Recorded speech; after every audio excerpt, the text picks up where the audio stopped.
Hello, and you're very, very welcome. Let's see, I'm going to add a guest. You're all very welcome. And I'm learning how to add a guest. And it's teaching me loads and telling me what to do.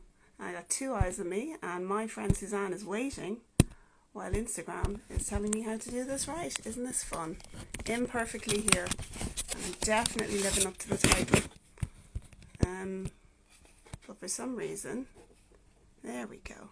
Here she comes. There, Suzanne. Go live. And this is how we do it. Hello there. Hello there, Suzanne. How are you? Can you hear me okay? I can hear you and I can see you, and I'm really hopeful my entire face is in this live. All beautiful faces in the live today.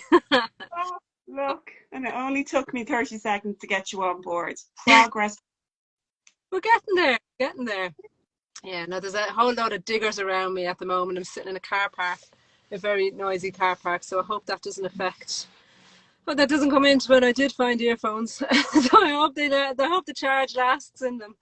So, Kat, what we were talking about today, or what we were going to chat about today, was it's a pretty hot topic for a lot of people at the moment, including myself and yourself, I'm sure. None of us are escaping it, but it's really how we look at it, isn't it? So we're going to talk about anxiety today, and the very many different levels of anxiety. There's all different anxieties, and I think you'll agree it's not just one size fits all. There's all different stages depending on the importance of the thing that's happening, but also depending on where you are. Did you get enough sleep? Are you looking after your basic needs? You know, stuff like that. That can all impact on. Are you breathing?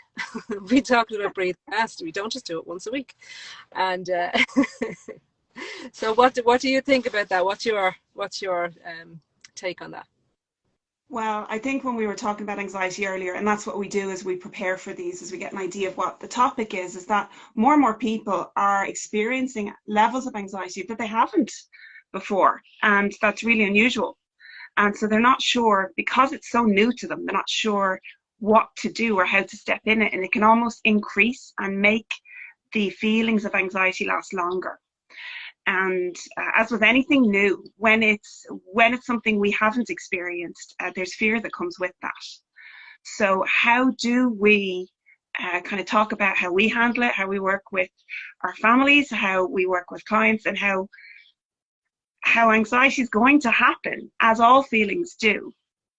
But how do we step through it and get out the other side in a way that allows us to move forward to where we need to get to next? That's where we were, wasn't it? Yeah, and that's it. It's how, not like you can't expect yourself to be fully together and in control every second of every day. I mean, come on, like Oh, seriously. come on. I'm meant to. I'm a mother. I am meant to be in control of me and everybody else at all times, right? Yeah, I'm the your gate. environment, every single thing in your environment. That's it. I'm Every in control of the food, the travel, the clothes, the cleaning, the the weather, assigning cleaning. the weather. So, oh, the weather, Yeah, yes. Health, obviously, I can control any virus that comes into the house. That's completely in my control, just but like yours. you're able to now. Come on, you're doing this now quite a while. Yeah, exactly. I mean, when we accept there's so much out of our control, we can have a little bit more fun with it. And when Yeah, we accept that anxiety is going to be a part of all of the feelings that we're going to experience, but it depends maybe. what you call it. So let's say we call it anxiety and fear and all of that. So that's sending a message to our brain that we should be afraid. But anxiety and excitement both generate the same types of feelings. So are you excited about something, about overcoming a challenge, an opportunity? When there's a challenge, there's an opportunity to grow. So it's how we look at it. And that can make a difference into how we approach it. If we're saying, oh, this is anxiety, oh, this is fear, well, then we're kicking off our survival mode. Are we going to approach that in the same way as if we say, okay, challenge, see a challenge there on the horizon? how am I going to grow with this and overcome it? There's And two. and I heard something about that might add to it is that athletes, athletes, when they're asked before a race, they're like, how are you feeling? They'll say, how are you feeling? Are you nervous? They're looking for the story. And the athletes will say, I'm excited. Mm, And they take that nervous feeling and they reposition it. And in that way, they understand that they may throw up, they may have the runs, they may whatever it is right before, because their body is preparing for something. Now, the question really is anxiety the same in that way? Or is it something that as it comes in, what's the best way to deal with it as it comes? Okay, well, I'm going to give you an example. I had two things over the weekend. Sunday, I was playing tennis in the South Leinster League, and I was nervous because I was going to, if I lost, if I messed up because I got nervous and tight and tense, and because I wasn't getting certain balls in, I was going to wreck the rest of the match. But I wasn't just letting me down, I'm letting my partner down, I'm letting my club down. That's how I felt. So I know that I can get nervous in those situations because there's other people depending on my performance, which sometimes it's really, really atrocious. It's like, did you even learn how to play tennis before? But so what I had to do when I had to remind myself of my previous behavior in that, and I made sure that throughout the whole match, I actually breathed. No one knew what I was doing, but I took the time to breathe properly. So before I served, or if I hit my serve out, I was like, okay, just breathe. And then there was a few different set points, a few different match points. They were, I could have messed them up because of my nerves and anxiety, worrying about letting someone else down that actually wouldn't have held it against me, I'm sure, or maybe.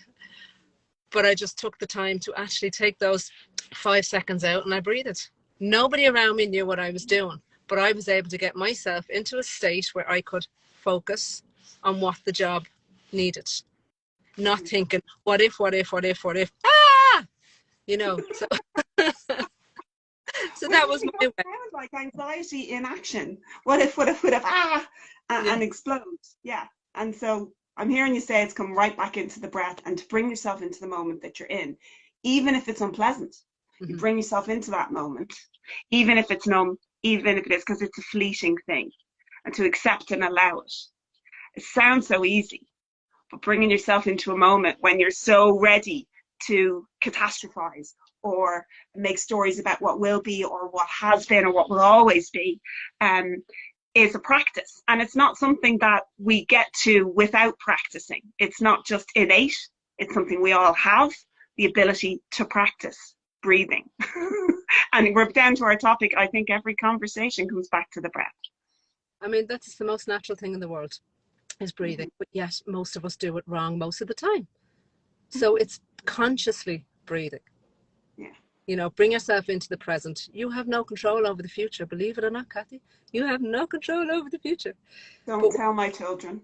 yeah, what you can do is control the now. What are you doing now? Where is your breath going to?